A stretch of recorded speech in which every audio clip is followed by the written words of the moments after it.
मैं जानता हूं कि कोविड-19 का हम सबके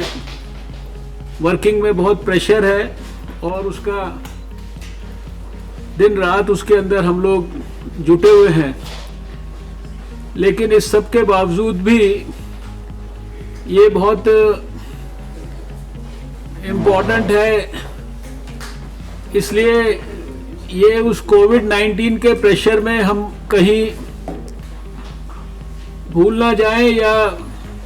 इसके ऊपर अटेंशन हमारी कम ना हो जाए, क्योंकि हम सब जानते हैं कि दिल्ली में खासकर डेंगू और चिकनगुनिया तो ये एंडेमिक डिजीजेस हैं और विशेषकर जो दिल्ली में कई सारी एजेंसीज इसको इम्प्लीमेंट करती हैं। जहां एक तरफ दिल्ली सरकार है, दिल्ली सरकार के अस्पताल हैं, वहीं भारत सरकार के अस्पताल भी हैं, एनडीएमसी अपनी जगह पर है, म्युनिसिपल कॉरपोरेशन अपनी जगह पर है, प्राइवेट हॉस्पिटल्स हैं। इसलिए इन सब के बीच में बहुत सारा कोऑर्डिनेटेड एफर्ट हमको आवश्यक है। 2015 में शायद सबसे ज़्यादा डेंगू के केसेस 15,867 दिल्ली में हुए थे और लगभग 60 डेथ्स भी हुई थी। 2016 में फिर 12,279 चिकनगुनिया के केसेस हुए और 2019 में 713 मलेरिया के केसेस भी हुए।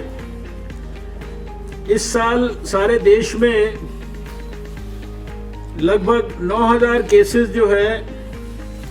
ये डेंगू के अभी अप्रैल तक हो गए हैं, जो पिछले साल के मुकाबले इस पीरियड के अंदर होने वाले केसेस में लगभग दुगने से ज़्यादा हैं।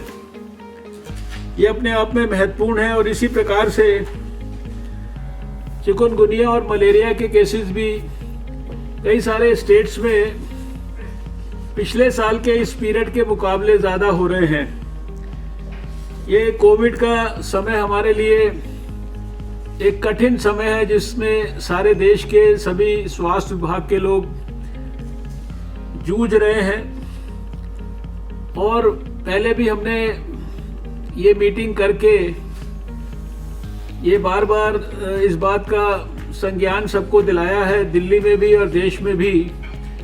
कि जितनी भी नॉन कोविड बीमारियां हैं इनकी प्रायोरिटी जो है वो कम नहीं होनी चाहिए। और होम मिनिस्ट्री ने भी जो हेल्थ सर्विसेज है नॉन कोविड से जुड़ी हुई, इनको एसेंशियल सर्विसेज के तहत उनको नोटिफाई भी किया है और इनको किसी भी कीमत पर इनकी डिलीवरी में कोई कॉम्प्रोमाइज़ ना हो, ये हम लोगों के लिए बहुत इम्पोर्टेंट है। दिल्ली में तो खासकर 20 साल से ज़्यादा समय से 25 साल से हम लोग डेंगू को बहुत नज़दीक से समझ रहे हैं और हम जानते हैं कि डेंगू तो खासकर जो है वो साफ़ सुथरे पानी में जो घर में रहता है उसमें होता है। अगर वो ठीक से उसकी क्लीनिंग नहीं है, ठीक से उसको कवर नहीं किया गया है, छोटे से फ्लावर वेस्ट से लेकर और पुराने कूलर में पड़े हुए पानी तक, कहीं पर भी अभी तो दिल्ली के लोग तो विशेषकर इसको बहुत अच्छी तरह जान गए हैं, इतने सालों से उनका एजुकेशन हो रहा है। लेकिन इस सब के बावजूद भी दिल्ली के लोगों को, कम्युनिटीज़ को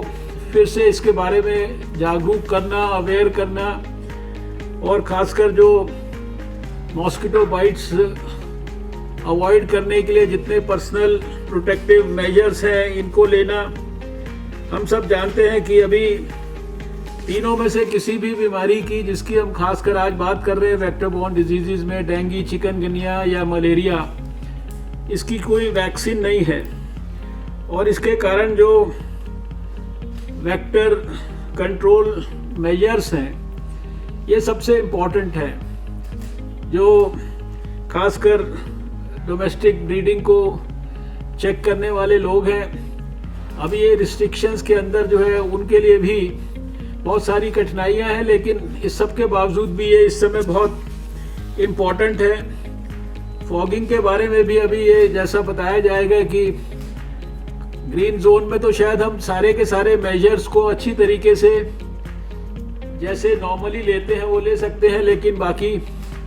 रेड जोन इत्यादि में उसके संदर्भ में भी बहुत सारी प्रिकॉशंस लेने की आवश्यकता है।